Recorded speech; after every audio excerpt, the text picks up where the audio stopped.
How to fix WhatsApp unable to backup message problem on Android. Hi everyone, welcome back to our channel. This is Rose and without further ado, let's begin.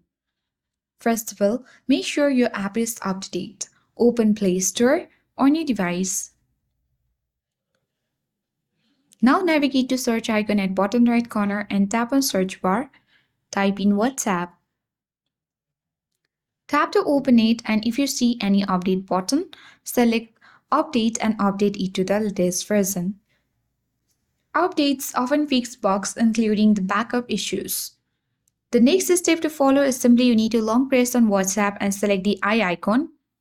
Once you get access to App Info page, tap on App Permissions or Permissions option and ensure that files and medias, camera and contacts are all allowed. This ensures WhatsApp can access the necessary data for backup. If not, you can select particular permission and tap on Allow. Similarly, you can easily allow all the app permissions in this way.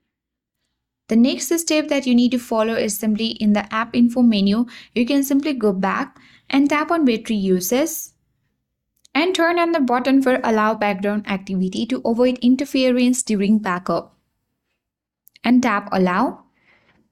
And finally, make sure you restart your phone. This refreshes the system and can resolve temporary issues. For that, you need to hold power button on your device and swipe towards restart. Once you have done that, you need to open the WhatsApp. Head towards three dots at top right and look for the settings option. Now tap on chats. Scroll down and tap on chat backup and try backing up all your data. And with this, you need to fix WhatsApp unable to backup message problem on Android. I hope this guide was helpful. If it was, then do like, share, comment, and don't forget to subscribe. Thank you for watching, and I'll see you in the next video.